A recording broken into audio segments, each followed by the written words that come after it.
প্রশাসনই বললো ডেপুটেশন দেওয়া হবে, তারপর প্রশাসন বুঝলো যে আমি যা যা প্রশ্ন ডিওয়াইফাই করবে সেই প্রশ্নের উত্তর আমরা দিতে পারবো না, ফলে মেরে ধরে জল কামান দিয়ে ওদেরকে তাড়িয়ে দিতে হবে। পুলিশ প্রশাসনের কর্তা ব্যক্তি যারা আমাদের সাথে কথা বললেন, না তো তাদের বুকে ব্যাজ আছে, কত দূর অব্দি 144 ধারা আছে সেটাও আমরা জানতে পারি। পুলিশ বলছে দা এন্টায়ার এরিয়া মানে 144 ধারাটা গোটা পৃথিবী জুড়েও জারি হতে পারে। ফিরহাদ হাকিমের দলের লোকই তো আমি দেখি দম বন্ধ হয়ে গিয়ে বিজেপিতে ঝাঁপ দিচ্ছেন, আবার বিজেপির দলের লোককে দেখি এই তৃণমূল আর না গাইতে গাইতে তৃণমূলে যোগদান করে দিচ্ছেন।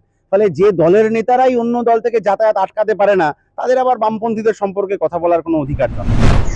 দাদা, আমরা দেখতে পেলাম উত্তরকন্যা আন্দোলন নিয়ে পুলিশ প্রশাসন একেবারে উত্তাল, যেখানে উত্তরকন্যা আন্দোলনের মেন মোটিভ যেটা ছিল বেকারদের চাকরি না হওয়া পর্যন্ত সরকারি ভাতা প্রদান সহ বিভিন্ন দাবিতে এই আন্দোলন হয়েছিল।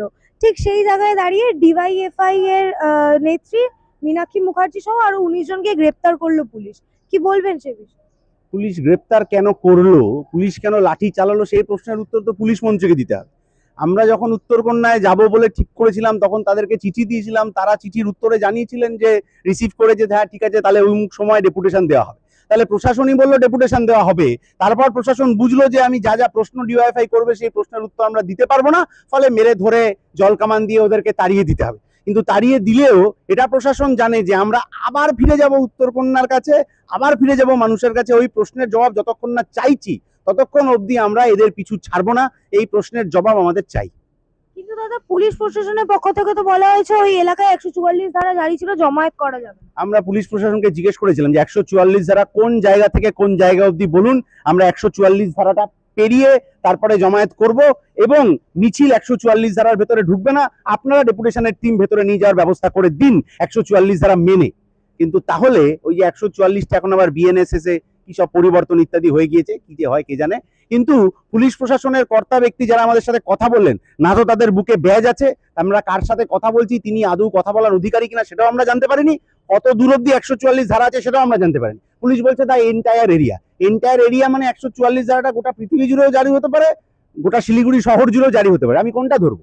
এরকম গোল গোল কথা বলার কোনো মানে নেই তো। গোল গোল কথা এই কারণেই বলা হচ্ছে কারণ ডিওয়াইএফআই এর প্রশ্ন, যা আসলে গোটা জেলা রাজ্যের সাধারণ মানুষের প্রশ্ন, তার রুটি রুজির প্রশ্ন, তার ভবিষ্যৎ প্রজন্ম ঠিকমতো বেঁচে থাকতে পারবে কিনা তার প্রশ্ন, এই প্রশ্নের জবাব ওদের কাছে ছিল না বলে ওরা আমাদেরকে গোল গোল কথা বলে মার খাইয়ে তাড়িয়ে দেওয়ার চেষ্টা করেছে। দাদা, এই সিপিএম বা ডিওয়াইএফআই কি কোথাও না কোথাও গিয়ে বিজেপির সাথে সেটিং করছে? ফিরহাদ হাকিম তো এমনটাই প্রশ্ন তুলছে। ফিরহাদ হাকিমের দলের লোকই তো আমি দেখি দম বন্ধ হয়ে গিয়ে বিজেপিতে ঝাঁপ দিচ্ছেন, আবার বিজেপির দলের লোককে দেখি এই তৃণমূল আর না গাইতে গাইতে তৃণমূলে যোগদান করে দিচ্ছেন। ফলে যে দলের নেতারাই অন্য দল থেকে যাতায়াত আটকাতে পারে না, তাদের আবার বামপন্থীদের সম্পর্কে কথা বলার কোনো অধিকার জন্মায় না। কিন্তু ফিরহাদ হাকিম তো বললেন যে আপনারা নাকি নিশ্চিহ্ন হয়ে যাচ্ছেন, তাই বিজেপির সাথে হাত মিলিয়ে অপোজিশনে আসতে যাচ্ছে। বামপন্থীরা আছে বলে এই গোটা পশ্চিম বাংলা জুড়ে এত লড়াই আন্দোলনে তৃণমূল ভয় পাচ্ছে, কারণ বিজেপিতে তো তৃণমূলের কোনো ভয় নেই। বিজেপি যতদিন আছে ততদিন সারদা নারদা নিয়োগ দুর্নীতি এই সমস্ত কেসে তৃণমূলের নেতাদের জামিন দেওয়ার জন্য বিজেপি সব সময় রাজি আছে। এই যে আরজি করের ঘটনা চলাকালীন রেশন দুর্নীতি ইত্যাদি ইত্যাদিতে যত নেতার জামিন হলো, এটা বিজেপি না চাইলে হতো, ইডি সিবিআইয়ের হাতে সবার জামিন হয়ে গেল। আর যখন আরজি করের ঘটনা ঘটলো তখন আরএসএস এর মাথা মোহন ভাগবত তিনি বললেন যে এই ঘটনায় রাজ্য সরকার যা করবে আমরা তার পক্ষে আছি, মানে কি যে রাজ্য সরকারকে আমরা বেশি বেগ পেতে দেব না। ফলে তৃণমূল এবং বিজেপি দুজনের পক্ষে থাকবে। 2022 সালে আরএসএস এর একটি পত্রিকা বেরোয় স্বস্তিকা, তার ডিসেম্বর মাসের এডিটোরিয়ালে লেখা হয়েছিল যে নিয়োগ দুর্নীতির বিরুদ্ধে লড়াই এত তীব্র করা যাবে না যাতে বামপন্থীরা বাড়তি সুবিধা পেয়ে যায়। ফলে তৃণমূল এবং বিজেপি যে হাত ধরাধরি করে চলার চেষ্টা করছে, এটা তো ওই এডিটোরিয়ালটা পড়লেই স্পষ্ট হয়ে যায়। দাদা, এই যে তুমি যেমন বলে বাম যবে না আসবে ততদিন রাজনীতি ঠিক হবে না, মুখ্যমন্ত্রী তো বললেন যে আগের সরকার বাংলার গৌরব নষ্ট করে দিয়ে গেছে, এই সরকার সেই গৌরব ফিরিয়ে আনার চেষ্টা করছে। আগের সরকার হলদিয়া বক্রেশ্বর করে দিয়ে গেছিল, আগের সরকার সেক্টর 5 করে দিয়ে গেছিল, কাটোয়ায় তাপবিদ্যুৎ করে দিয়ে গেছিল, 1 লাখি বালুরঘাট রেল প্রকল্প করে দিয়ে গেছিল। এই সরকার কি করেছে এরকম একটা দেখান দেখি। ওই যে মুখ্যমন্ত্রী পুরনো কত একটা 25 না 30 বছরের পুরনো ছবি ওখানে ফ্লেক্স করে নিয়ে গেলেন, নিজে গত 13 বছরে একটা কারখানা তৈরি করেছেন, একটা ফ্লেক্স করে নিয়ে যেতে পারতেন তো, কেউ তো বারণ করেনি। তাহলে গোটা মুখ্যমন্ত্রীর শিল্পটা হচ্ছে ওইটাই, ওই যে ছবিটা করেছেন ওই মিথ্যাচারটা হচ্ছে মুখ্যমন্ত্রীর শিল্প। গত 13 বছরে তৈরি হওয়া একটা কারখানা, সেটা অবধি উনি ছবি করে বিদেশের মানুষকে নিয়ে দেখাতে যেতে পারেন। ফলে মিথ্যাচার যার ভিত্তি এবং চুরি যার ভবিষ্যৎ, তিনি এর বেশি কিছু করতে পারবেন না, এটা বামপন্থীরা জানে তো। সেই জন্যই বামপন্থীরা যেখানে যেখানে উনি যাবেন, বামপন্থীরা সাধারণ মানুষ তাকে ওই প্রশ্নগুলো তাকে তাড়িয়ে মারবে। কিন্তু তৃণমূলের পক্ষ থেকে বলা হচ্ছে সিপিএম বিজেপির সেটিং, অন্যদিকে বিজেপির থেকে বলা হচ্ছে বাম এবং তৃণমূলের setting। তাহলে বামপন্থীদেরকে নিয়ে তৃণমূল এবং বিজেপিকে টানাটানি করতে হচ্ছে, তাতেই বোঝা যায় যে বামপন্থীরা কতখানি প্রাসঙ্গিক রয়েছে। বিজেপি নেতা তৃণমূলে চলে যাচ্ছেন, আবার ওখান থেকে বিজেপিতে চলে যাচ্ছেন, এই দলবদল তো অনেক দেখেছি আমরা। কিন্তু বামপন্থী রাজনীতি থেকে কেউ একজন তৃণমূল বা বিজেপিতে যাচ্ছেন, গরু ছাগলের মতো হাটে বিক্রি হচ্ছেন, তাকে কিন্তু আবার বামপন্থী রাজনীতিতে ফেরত আনতে আপনি দেখবেন না। এইটাই বামপন্থার আদর্শের সাথে তৃণমূল বিজেপির মতাদর্শহীনতার তফাৎ।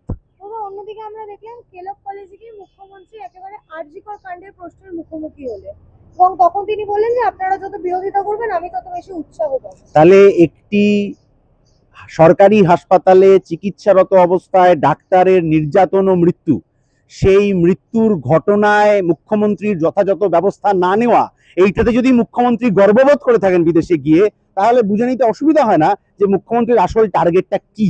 মুখ্যমন্ত্রীর আসল টার্গেট হচ্ছে যেন তেন প্রকারে এই ঘটনায় তৃণমূলের যে নেতারা অভিযুক্ত, তৃণমূলের যে মাতব্বররা যুক্ত হয়ে পড়ছেন নানাভাবে, তাদেরকে বাঁচানোর চেষ্টা উনি করছেন এবং বিজেপি তাকে যোগ্য সংবাদ দিচ্ছে। বিজেপিকে এখন আর আপনি আরজিগড়ের মুভমেন্টে দেখতে পাবেন না।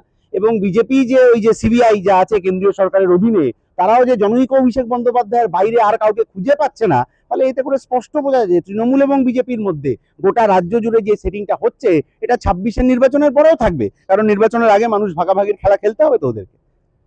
কেলক কলেজে এসএফআই এর যে অরাজকতা আমরা দেখতে পেয়েছিলাম, মুখ্যমন্ত্রী তখন বলেছেন অরাজকতা কেন বলছেন? কেউ প্রশ্ন করবে সেটা তার অধিকারের বাইরে? মুখ্যমন্ত্রী তো বলেছেন অরাজকতা। মুখ্যমন্ত্রী বলেছেন কি সেটা তো গুরুত্বপূর্ণ না। মুখ্যমন্ত্রী তো লক্ষ লক্ষ টাকার শিল্প এসছেও বলেছেন। শিল্পের কোনো একটা ছবি আপনি আপনার মিডিয়ার মাধ্যমে গোটা টিভি চ্যানেল মানে গোটা পৃথিবীকে দেখাতে পারবেন যে মুখ্যমন্ত্রীর ঘোষণা মতো এখানে শিল্প হয়েছে? প্রশ্ন করার অধিকার সমস্ত মানুষের রয়েছে। এবং ছাত্রছাত্রীরা ওখানে গেছিল, তারা কিন্তু মুখ্যমন্ত্রীর বক্তৃতার মাঝে কোনো ক্যাওস করেন, তারা প্ল্যাকার্ডটা তুলে ধরেছিল। সেই প্ল্যাকার্ড তুলে ধরার অধিকার সবার আছে, কারণ যে মুখ্যমন্ত্রী স্বৈরাচারের জুতো পরে হাঁটছেন, যে মুখ্যমন্ত্রী পশ্চিমবাংলার মানুষের দু চোখে জল ভরে দিচ্ছেন, সেই মুখ্যমন্ত্রী যেখানে যেখানে যাবেন স্বৈরাচার বহন করে যাবেন, সেখানে সেখানে সাধারণ মানুষ, যুক্তিবাদী মানুষ তার দিকে প্রশ্নের আঙুল তুলবে। ওটা কোনো তৃণমূল নেতার পক্ষে আটকানো সম্ভব হবে না।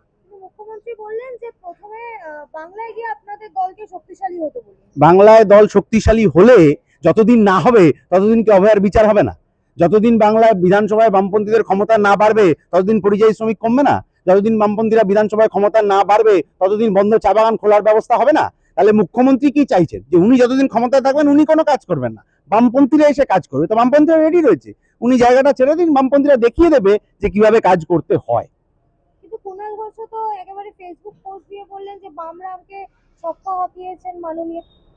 এখন কুণাল বাবু কি বলেছেন সেটা তো আমি আলাদা করে বলতে পারবো না, কিন্তু কথাটা হচ্ছে যে কি হাঁকিয়েছেন সেটা ওইখানের ভিডিওটা যারা দেখেছেন তারা খুব স্পষ্ট জানেন। আর মুখ্যমন্ত্রীর বক্তৃতায় যেভাবে ব্রিটিশ শাসন ভারতবর্ষে হয়েছিল সেটাকে গৌরবান্বিত করা হয়েছে, যে ব্রিটিশ শাসনের বিরুদ্ধে স্বাধীনতা সংগ্রামীরা লড়াই করেছিলেন সেই লড়াইটাকে ছোট করা হয়েছে, বাংলার ভারতবর্ষের স্বাধীনতা আন্দোলনের নায়কদেরকে অপমান করা হয়েছে মুখ্যমন্ত্রীর বক্তৃতার মাধ্যমে, সেইটাকে যদি কুণাল ঘোষ ছক্কা হাঁকানো বলেন, তাহলে ভারতবর্ষের ইতিহাস, বাংলার গৌরবোজ্জ্বল ইতিহাস, সশস্ত্র সংগ্রামী আন্দোলন, গান্ধীজির নেতৃত্বে লড়াই, গোটাটাকে যে ওরা অপমান করছেন, এই বোধটা ওনাদের জাগ্রত হোক, এইটাই আমার বলার।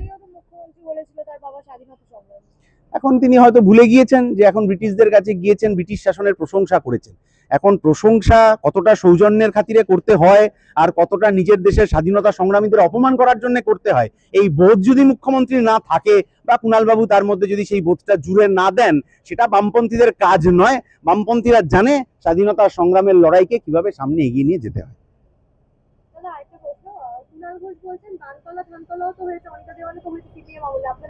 এই যে 2011 সালে ক্ষমতায় আসার আগে মুখ্যমন্ত্রী বড় বড় ফাইল নিয়েছিলেন এবং ফাইল নিয়ে ঘোষণা করেছিলেন বামপন্থীদের সমস্ত নেতাদেরকে জেলে পুরবেন।